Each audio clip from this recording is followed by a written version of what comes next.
Hello and welcome to the MovieKing Podcast. My name is David Jurmann and I'll be your host. On today's episode, I'm going to review the film Black Phone 2, and in the second half, I'm going to review the movie Roofman. So starting off with Black Phone 2, I was a major fan of the original film. I didn't even have high expectations for it when it came out, but I ended up really loving it. My audience at the time loved it too. People were like clapping and cheering throughout the movie. I literally couldn't tell you the last time that even happened when I saw a horror movie. I mean, literally, like, I don't think it's ever happened where people were like actually engaging with the movie in that way. I mean, sometimes people clap after the fact. People were literally like clapping during the movie like they would in like a Marvel movie, which was crazy. But I saw that film twice in theaters and then bought it on digital later on, and it's great. I just rewatched it before seeing the sequel a few days ago, and it holds up super, super well. I think the amount of heart and tension it has is excellent. Every time I watch it, I'm just very moved and on the edge of my seat. It really keeps you engaged throughout the whole thing.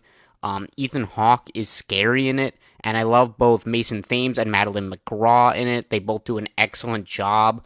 There are certain scenes in particular that still, like, give me chills both times I watched it. You know, every time I watch it, I'm just like, wow, these performances are great. Writer-director Scott Derrickson and co-writer C. Robert Cargill also just found a way to make a movie that is so on my wavelength and does everything I love in movies. You know, especially in horror, as I said, it finds a way to be both intense and edge of your seat, but also has this real heart to it, and just that, like, you really care about the characters. And I've said this many times on this podcast, but a quote I love so much from like Stephen King is really saying that a movie isn't scary unless you're scared for the characters, and that is absolutely the case with the Black Phone. The characters are just so, endearing and likable, and you really just want to see them come out okay, and then seeing them in danger feels all the more intense because of that. And, that was something I was really hoping would, follow into 2. Even if 2 wasn't great, I knew I would still like the characters, and therefore, I'd still care about them and be invested in what happens. So that was going for it. And obviously, I was then very excited to see the sequel, despite thinking it could be very unnecessary, because the last film didn't exactly, I wouldn't say it lends itself to a sequel. It feels like just kind of a one-off thing. It doesn't really have like a path forward per se. So I wasn't sure what direction it could go in. And I'll say this. I think it's an enjoyable movie, but not anywhere near as strong as the first film, at least in my eyes. The interesting thing I've heard people say, and it's been a lot of people at this point, is that if you love the first film, you'll probably be disappointed with the second. And if you didn't love the first film, you'll probably really like the second one. And I guess that's probably true, because as someone who loved the first film, I honestly found the second film kind of underwhelming. But let's talk about what works here. Because for one, the writing, direction, and performances are once again very, very strong. Particularly on the performances front. Mason Thames and Madeline McGraw kill it here again. They are both so good. McGraw has basically been bumped up to the lead role here. She was kind of the side character in the first one. Not like a side character, but more of a secondary role. And I think it makes sense given where the story goes here. Her character gets a lot to do. And one of my favorite things this movie does is really show how it develops the characters. And then on the other front, Mason Thames has kind of been, I don't want to say downgraded, but he kind of went from lead role to now kind of being that secondary character Madeline McGraw had in the first film, where, he's still very important to the story, but not kind of driving it as McGraw does here. And I think, just on a character front, though, I think the characters get very solid arcs. We see how the events Finney went through in the first film affect him years later and how it sort of changed him. And we see how it kind of parallels something his father went through. And I will say his father gets some nice development here as well that I was kind of not expecting, given that, like, I didn't really know where you could go with him from the first film. I was hoping they would at least bring him back to kind of, at least tie off some loose ends, but they actually did more with the dad than I thought they would. And then, the character Gwen is further exploring her dream abilities that were shown in the first film. And there are some very touching sequences where she feels kind of insane and crazy with what she's kind of watching and seeing, and she's scared of how these abilities may affect her given her mom's past. That's something that's addressed in the first film, and the way this film explores the way the kids are sort of mirroring their parents is very fascinating and moving. I thought it was, that was really interesting. I actually didn't even realize how much the movie was doing that until I kind of thought about it after the fact. Like, it was very clear during the movie that that was the intention, but, just thinking about it afterwards, I'm like, this movie really does dive a lot into the parent-child relationship. So that was very cool. And, just obviously on a character front, I think this movie does a very good job. There are some well-written and directed sequences here. Scott Derrickson knows how to make things scary. I mean, his movie Sinister is scientifically the scariest movie ever made. I believe they did kind of a test to measure people's heart rates throughout the film, and Sinister every time has been the one that had, the most scared watching it. I don't know if I'd call it the scariest movie, but it does have some very scary jump scares. But anyway, Derrickson definitely makes a scary film. And the violence in this movie is pretty gnarly. It's pretty grisly and brutal. Even more so than the first film. The jump scares are also very startling here. The cinematography is very nice. Same with the production design. It has a spooky atmosphere with the camp. And it taking place during the winter gives the whole movie this kind of cold and chilling feeling, like you get in The Shining, where it just feels like this kind of cabin, far away from anywhere else, just kind of like in the blizzard. I really like that feeling. It just feels very different also from what the first movie did, where, it's more, I guess, bright outside. It's not really, I think it's more of like a fall thing in like the first movie, and it's takes place largely in like a very contained space in like a basement. So you're not really getting too much of the outside world. This movie really lets the environment play a factor into how things go here, which was cool. It's a nice change to make it feel very different. And while I'm kind of on that note, I will say that I did appreciate how much this movie really feels like it's trying to be different from that original film. Like some sequels, especially horror sequels, they kind of just lean into what the first movie did so well, and they're like, you like that? Well, here's that times two. This movie really, I don't think it jumps genres as much as like Megan 2 did earlier this year, but it certainly feels like a very big departure from what the first movie did, which to some people may be completely like the wrong move. Some people may find that to be really, jarring and not really what they wanted. I didn't mind that. It at least makes it feel fresh and not just like a retread of what we've already seen. But I'll get back to that in a little bit. On another note, the score is good here again. Just like in the first film, you have that music playing in the opening credits. Really good stuff there. The sound design is very well done. The prosthetics are cool. I like that the movie has sort of like a film grain whenever the dream sequences are going on. It gives that a very distinct feel. There's no score in that. It's all about the sound design and just sort of the way everything looks and sounds, and that was all really well done. And now you're probably wondering, though, where this movie didn't work for me, since I basically just mentioned a ton of stuff that did. But it really all comes down to the story. And the first movie was just so simple and effective. And the sequel tries to be a lot bigger and dive into lore and answer questions about the characters. And I didn't fully vibe with that stuff, and I frankly would have preferred a more basic story, to be honest. I would have preferred something that was a little, I guess, more grounded and just kind of very character-based and not so much like, oh, we have to explore this to figure out the mystery about this. And it was a little too much going on that front. I really just love how the first film is so just like focused on the characters and just them making it out okay. Like this movie does that, but it also has this other entire thing to balance. And then to me also, part of what makes the grabber so scary is his mystery. And I think learning more about him wasn't something I really needed. Just kind of having him be this really unpredictable cold killer makes him more frightening to me. And I didn't really need to know more of his lore. We didn't get that much in this movie. Like, it's not totally like a reveal of like everything about him, but I would have liked if this movie just didn't try to be as much about like answering questions and stuff like that.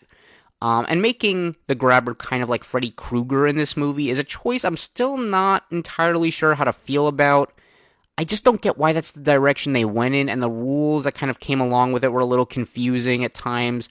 I can't really get too far into that without spoiling it, but that's just kind of how I feel. And I also just wasn't totally invested in the mystery going on in this film. Just everything with the characters in this movie felt so natural and thought out, and like, just a very good continuation of what we saw in the previous film, and that's what makes this movie feel worthwhile to me. The mystery here and the core story was actually the part that made me feel like I was watching an unnecessary sequel that was just kind of made for money.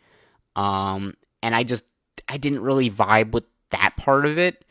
It also just felt a bit long and drawn out in certain places. There were these sections of the movie. I think a lot of the dream sequences in particular just felt like they were really just kind of like a character walking around and exploring a space. And I was like, I'm like, we can just kind of move along with this. Like, I don't really need to watch all of this. And there were just a few other sections of the movie that I just wasn't as engaged with. Like the first film, again, so engaged the entire time. The whole thing is so well paced. This movie feels like it's just kind of chugging along at a slower pace. It's more of a slow burn, to be fair, but I can't say I was really as entertained as I was by the original movie.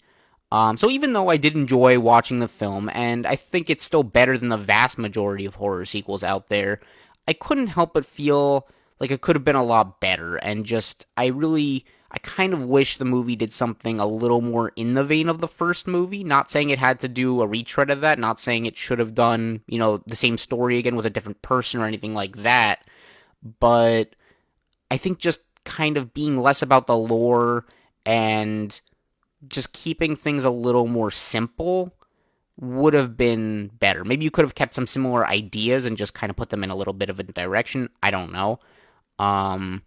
Maybe this is a movie that just didn't need a sequel in the first place. But I did enjoy what the characters did in this movie, and that was cool. But as I mentioned before, even if the first movie wasn't totally your vibe, this movie might be. Just wasn't totally for me. Still enjoyed it though. And I'm going to rate it a B-. Alright, and next up is Roofman. This is another movie I was excited for. It's a true story about an outlaw named Jeff who is on the run and decides to hide out in a Toys R Us for months.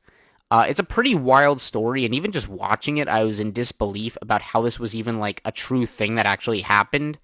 But it's also a really entertaining film. Channing Tatum is very good here. I don't feel like we ever get to see him in like a big leading role, especially one that's a bit more dramatic at times. If he's doing a more dramatic role, it feels like usually he's like the side character, and if he is the lead character, it's usually something very silly and funny. But this movie's kind of like a nice mix of both of that, and he shows that he's a really good actor. Yeah, he actually is very capable of showing a lot of emotion in key scenes while also being very likable at the same time.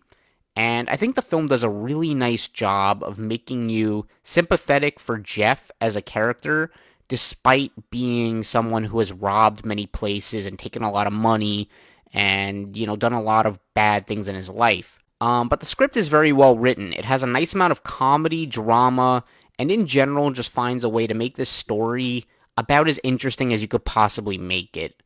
And with the way the marketing has been for this film, I wouldn't blame you at all for thinking this movie is largely about the guy living out in the Toys R Us, but that's really just a part of the story. It's like a little part of it.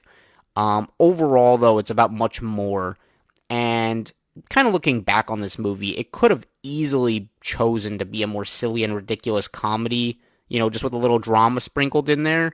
But this film wisely chooses to prioritize its time telling a story about a man who is constantly seeking connection from family and makes some bad choices in the hopes of giving those around him a better life.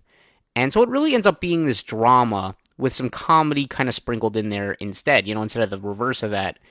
And I think it really works. I also want to shout out Kirsten Dunst, who has a more emotionally grounded role here as a single mother who's trying to do right by her kids and becomes a part of Jeff's journey throughout the film, and those two kind of interact a lot. and their chemistry here is really good, and I really enjoy the time they spent on screen together. Both could absolutely be nominated for Golden Globes, probably not Oscars because of how competitive it is, and also just how many limited nominations there are, but I think it's a safe bet to say at least one of them will get a Globe nom. I can't say I'm certain about it, but I'm pretty sure. And yeah, I was definitely moved by the film, and especially towards the end, I found myself getting invested in what would happen to the characters and where they would go and what would end up, becoming of them, given everything that happened prior. As for some issues with the film, I really only have a couple.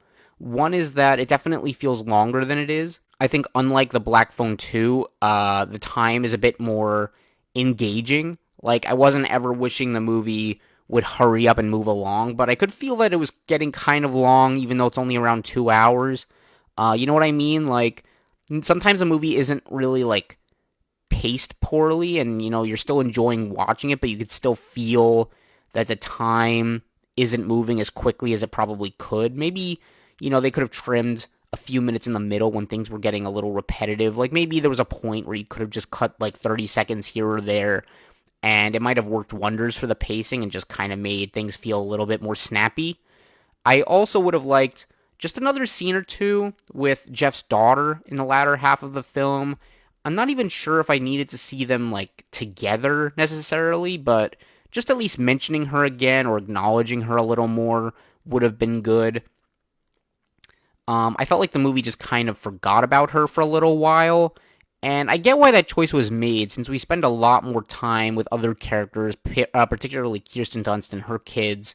But since the daughter was such an important part of Jeff's life in the beginning of the film, especially, I think her presence would have just really emphasized the themes a little more and just kind of made things tie up a little more by the end. Like, we do get a little bit more of a mention of her at the very end of the film, but I just think a little more sprinkled throughout could have also done, some more wonders of just kind of, like, really making things pop more. But yeah, I mean, overall, I think this is a really solid film. Definitely one of the more memorable true story films in recent years, and I would definitely recommend checking it out. I think there's a little something for everyone in this. You get a little, comedy, you get some drama, you get some romance, you get a little bit of everything, and I just had a really good time watching it. I mean, some stories are just so fascinating that you just kind of have to watch it and just see it to believe it. There's some stuff here I just really couldn't believe happened, but they had, like, these interviews in the credits, which I would recommend staying for, at the end of the film, and they were kind of talking about some things that happened in the movie, and I was like, wow, that really did happen like that, huh? So that was really cool. I don't know for sure how much of this movie was totally accurate to what really happened at the time, but still, just as a movie, really enjoyed watching it. I think Channing Tatum, Kirsten Dunst, both terrific in this movie. It's really entertaining, well-directed, well-written, just a lot of fun in certain places, but also good drama and very engaging drama at that. And I think if you're especially looking to see, what Channing Tatum is capable of as an actor, this is another great addition to his portfolio that, I would recommend watching. He was also great in Blink Twice last year. If you watched that movie, he was really good in that too. So yeah, check it out. I'm going to rate Roofman a B+. And that about does it for this episode. If you want to follow my reviews, you can find me on Letterboxd at MovieKing1224.